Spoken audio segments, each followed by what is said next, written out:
The prairie wind moaned against the crooked timbers of the parsonage, carrying with it the dust of 1,000 miles and the faint echo of the past. It had been nearly a year since Reverend Caleb Mercer had been laid into the ground, his grave a simple wooden cross planted on the hill that overlooked the town of Red Hawk. His widow, Eliza Mercer, still wore black, though her heart beat with restless fire beneath the somber fabric. At 29, she was far too young for the graveyard silence that had swallowed her days, and yet duty, reputation, and grief had chained her to the shadow of her late husband's pulpit. Red Hawk was a hard town. It was no place for softness or weakness. The miners who passed through spat curses with every coin they dropped on the saloon counter. The ranchers bore their burdens with sunburnt pride and whiskey-stained sorrow. The sheriffs came and went, usually carried off by bullets, whiskey, or shame. Eliza had learned to keep her chin lifted, her eyes downcast and her voice steady whenever townsfolk greeted her with polite pity. They saw her as the preacher's widow, a figure of virtue, patience, and sacrifice. But what they could not see was the hunger that ached in her bones when she lay awake in the quiet of night, the longing for more than scripture and solemn nods at Sunday service.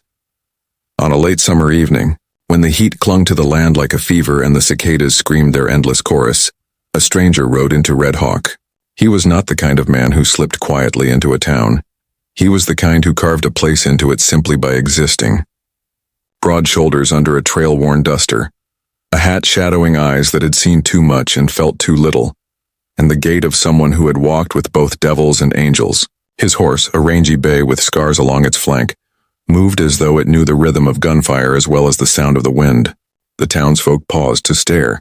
Even in a town used to drifters, this one carried an aura of something dangerous, something that might spark or consume. He gave his name only once at the saloon. Cole. He did not offer a surname, nor did anyone press him. Names mattered less on the frontier than deeds, and his presence was deed enough. Whispers rose like smoke through the night. Some said he was running from a hanging. Others muttered about a woman he had left bleeding in Texas. But one thing was certain. Cole was not a man who stayed where he wasn't wanted. He was a man who burned through lives and left the ashes behind. Yet fate, cruel and merciful as ever, set him on a collision course with Eliza Mercer. She first saw him outside the Mercantile.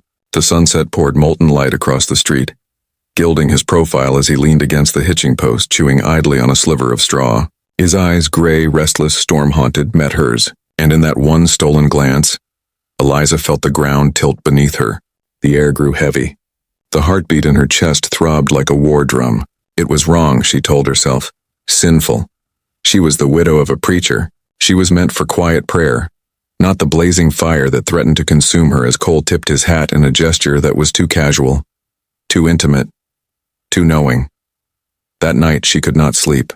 She tried to banish his face, but it returned to her in every flicker of lamplight.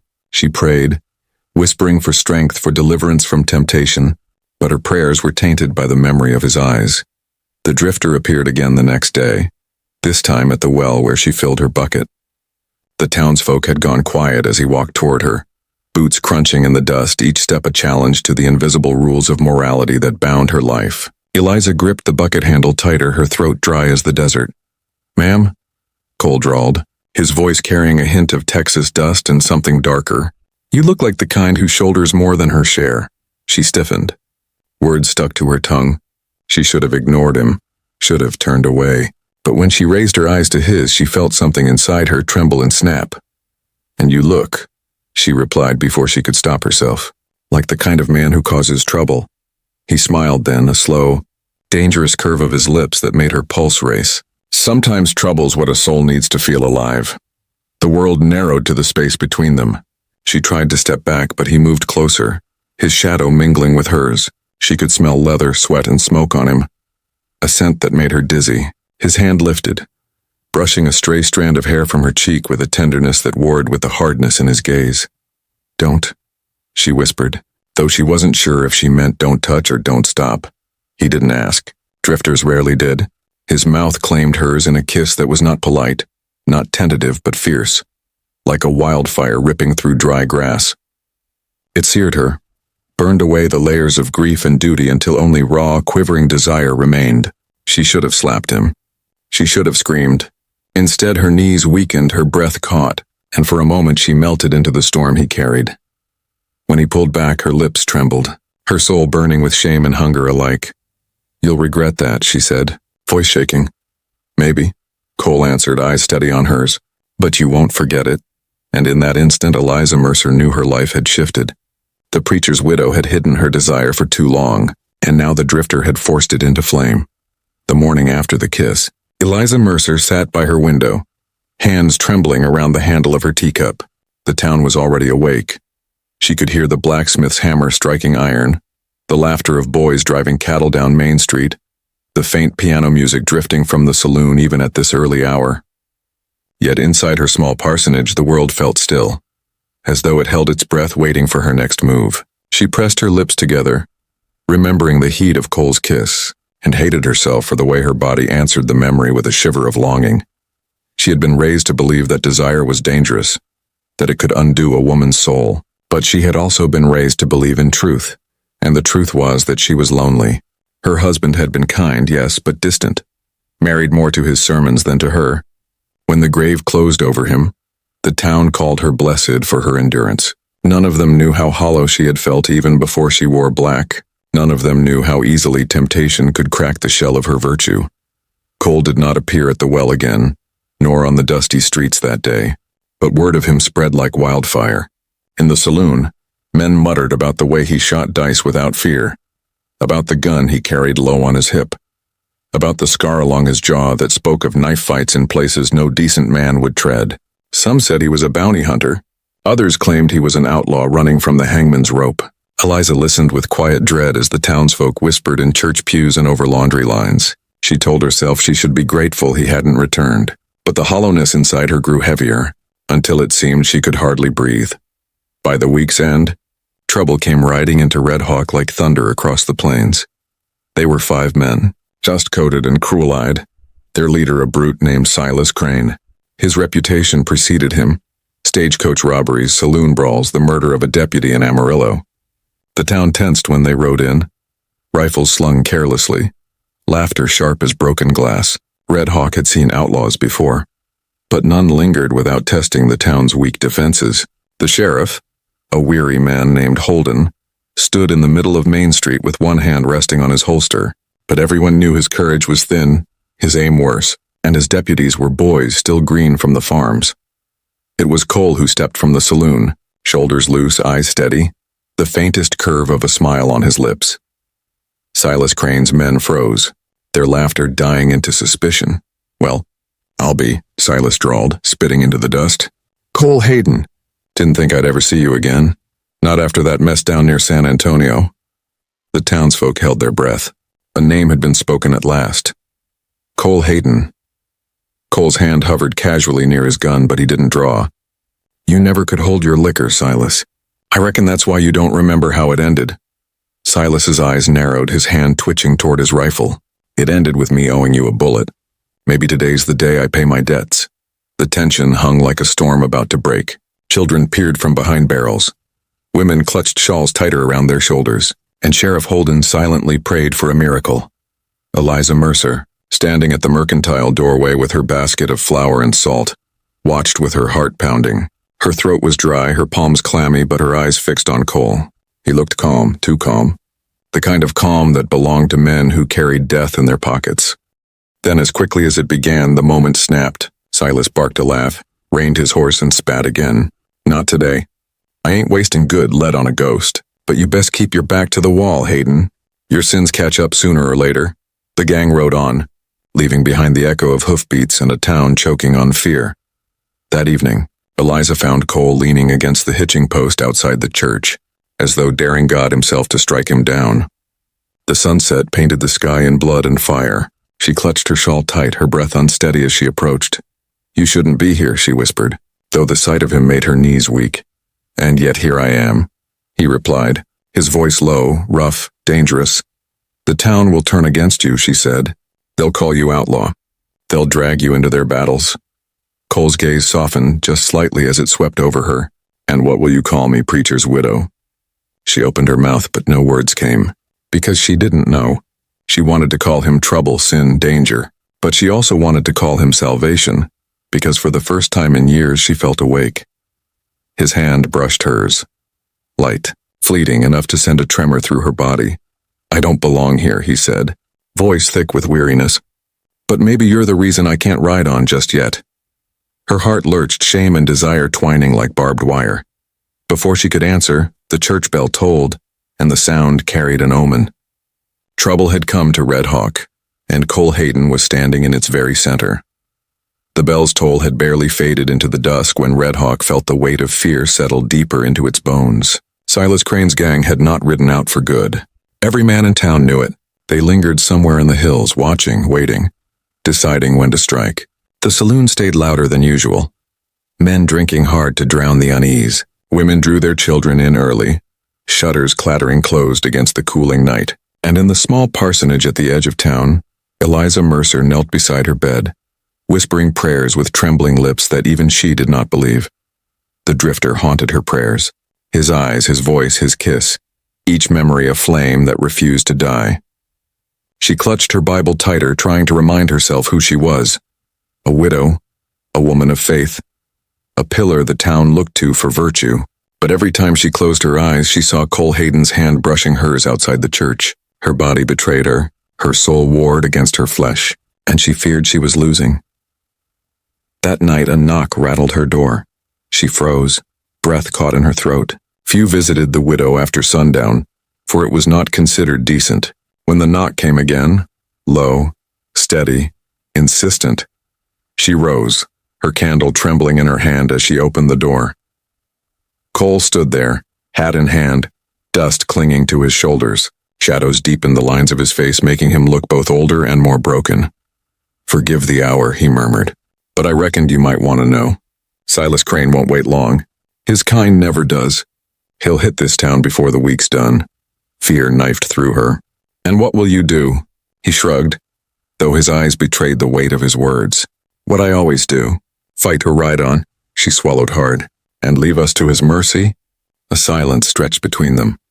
Then softer, more dangerous, she asked, "Why did you come to me?"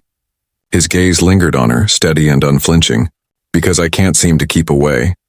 Before she could protest, before she could remind him of her husband's grave that still overlooked this town, he stepped closer, crossing the threshold of her doorway. His presence filled the small room, stealing the very air from her lungs. "You're a preacher's widow," he said quietly, almost as if confessing.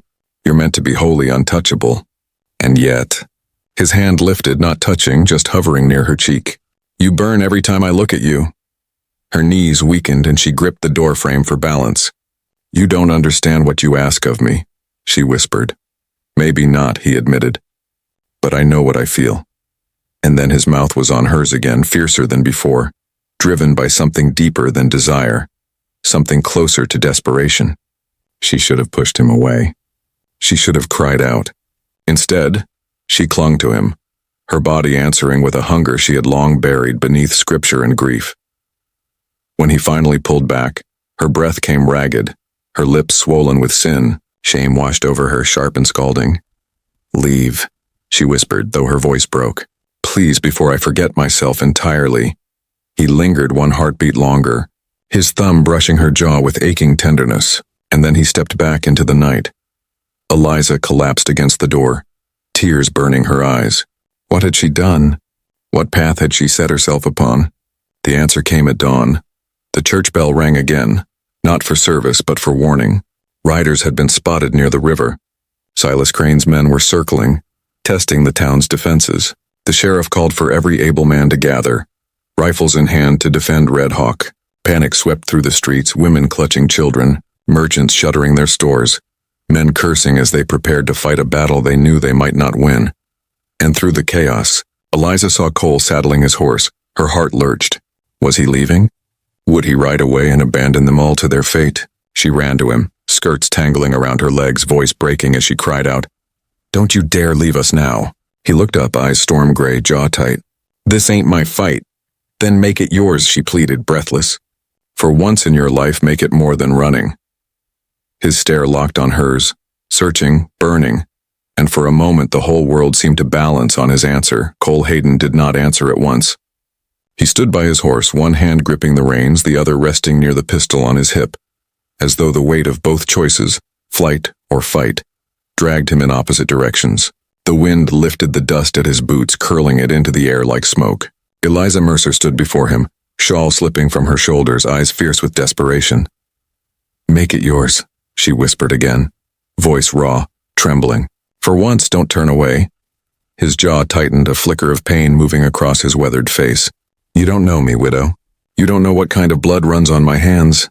She stepped closer, close enough to feel the heat radiating off him, close enough to see the shadow of battles carved into his eyes.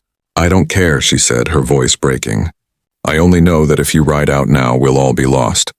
"And she faltered, words choking on the truth she feared to speak. "I won't forgive you." For the first time since he'd set foot in Red Hawk, Cole looked uncertain, as though this woman, this widow draped in black, held a power over him more binding than any outlaw's bullet or sheriff's noose. Then the church bell rang again, loud and urgent. The riders were closer. Panic spilled into the streets like a flood. Men shouted orders, children cried, women screamed for their families to hide. And Cole, with a slow, almost weary exhale, dropped the reins. "Damn it all," he muttered. "Guess this is my fight now." Eliza's knees nearly gave out with relief, but she steadied herself, clutching her shawl around her as if to keep her heart from bursting. The town square became a fortress of fear. Barrels overturned to make barricades, windows shuttered, rifles loaded with trembling hands. Sheriff Holden tried to rally the men, but his voice cracked with every command. Silas Crane's gang had them outgunned, outnumbered, and outmatched. Cole, however, moved like a man born to the dance of danger. He strode among the townsfolk, steadying hands, fixing the aim of nervous fingers on triggers, speaking in a low, commanding voice that brooked no argument. "You," he barked at a ranch hand. "Keep your barrel low, shoot for the legs. Don't waste lead on showing off. And you," to an older farmer, "stay near the women. You'll need steady eyes on the back road in case Crane tries to flank." The men listened, not to the sheriff, but to Cole. Something in his bearing, his scars, his unshakable calm, told them he had faced death before, and survived. Eliza watched from the edge of the square, torn between dread and awe.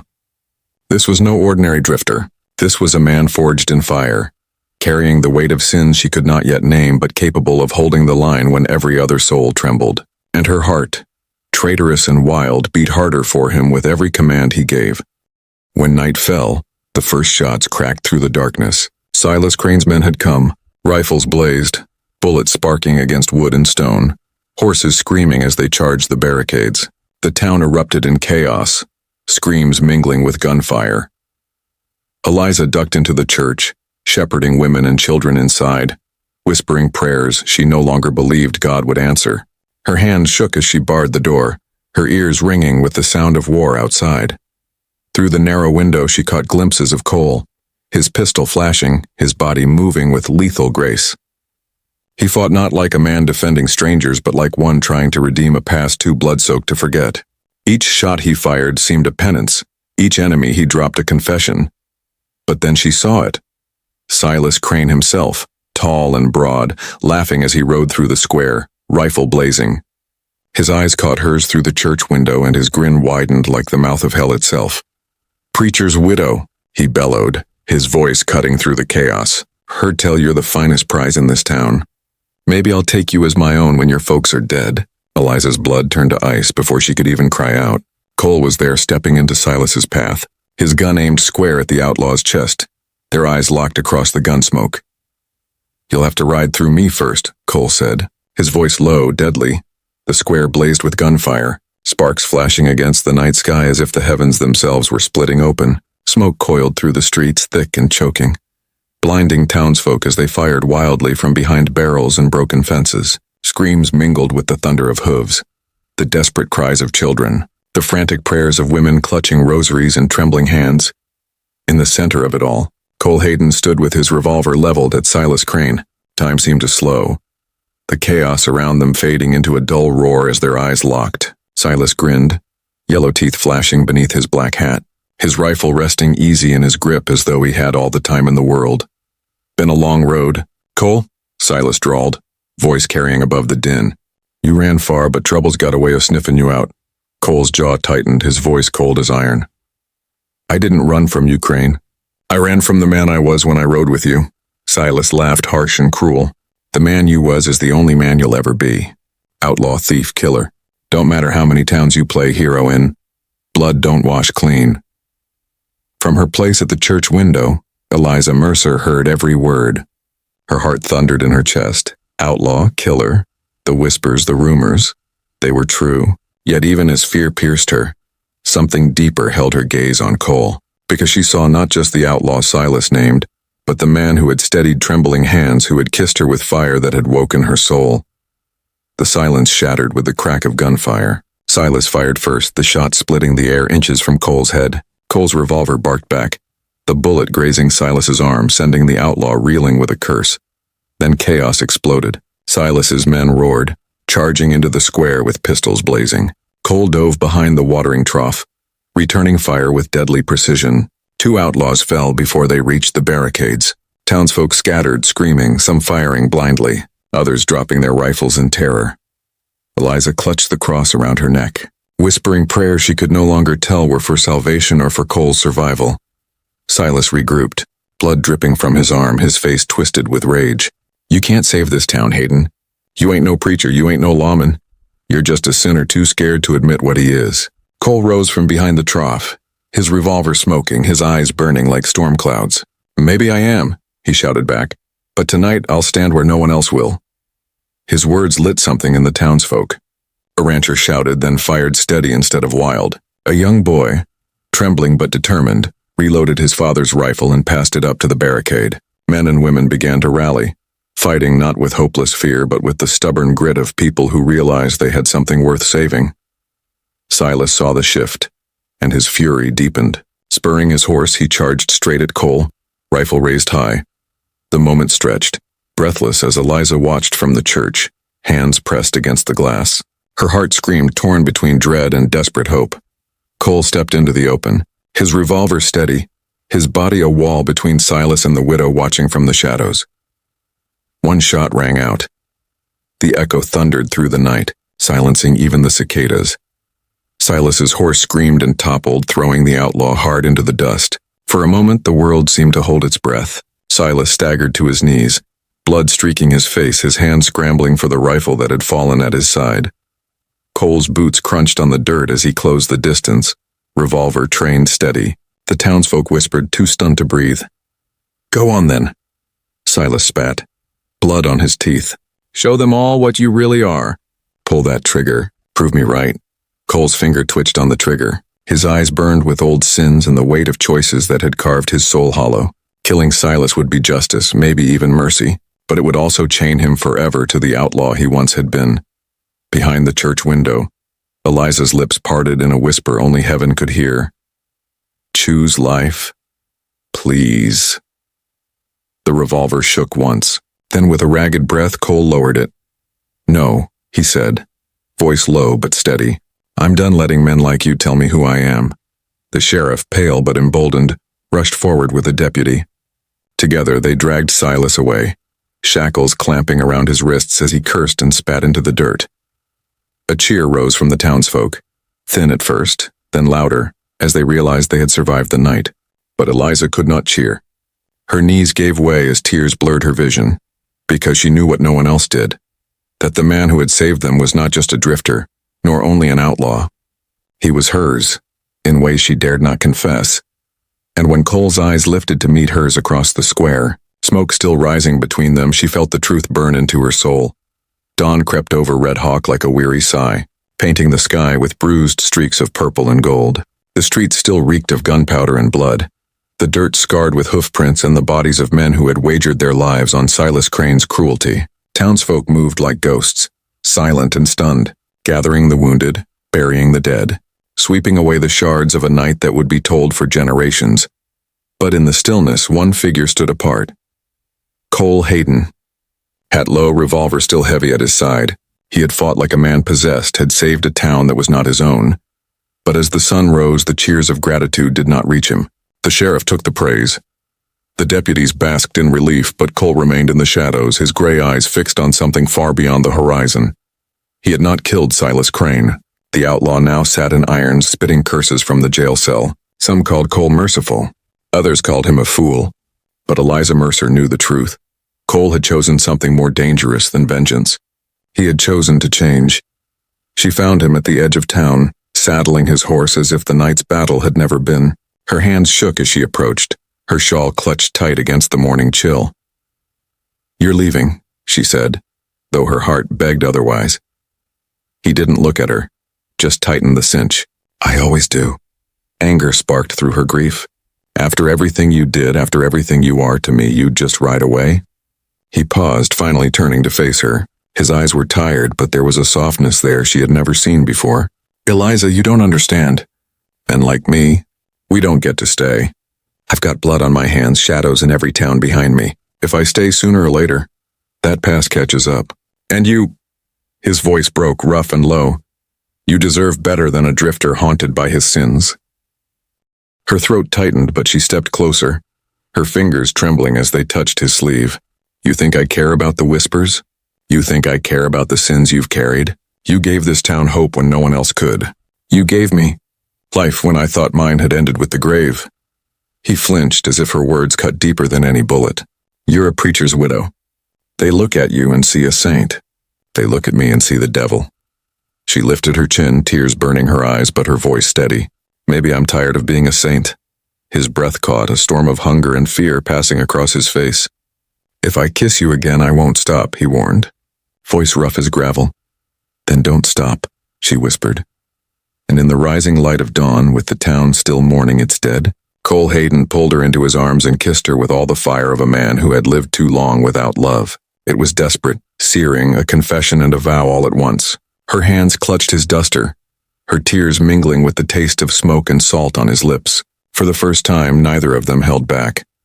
When at last they broke apart, her face rested against his chest, his heart pounding like a war drum beneath her ear. "Stay," she pleaded softly. "Stay, not for the town, not for redemption. Stay for me." Silence hung heavy. His hand slid along her back, steady and protective, yet his eyes drifted toward the open road beyond. "If I stay," he said at last, voice raw, "I'll need more than forgiveness. I'll need a reason to believe a man like me can change." Her hand lifted, fingers brushing his cheek, her gaze unwavering. "Then let me be your reason." The choice weighed heavy, but for once in his life, Cole Hayden did not turn away. He dropped his reins, let the horse wander free, and bent his forehead against hers as if anchoring himself to the only thing that mattered. The sun rose higher, gilding the widow and the drifter in light as the town stirred behind them. Some would whisper scandal, others would curse her name, but Eliza no longer cared, for she had buried one life in the graveyard on the hill, and in the arms of this outlaw, she had found another, blazing and imperfect but alive. Together they turned back toward Red Hawk, toward the uncertain future waiting in its dust and shadows, the preacher's widow and the drifter, bound not by law or prayer, but by the kiss that had burned their souls and remade them both. Ending line. The preacher's widow had hidden her desire, but in the arms of the drifter she discovered a love fierce enough to redeem them both, or destroy them forever.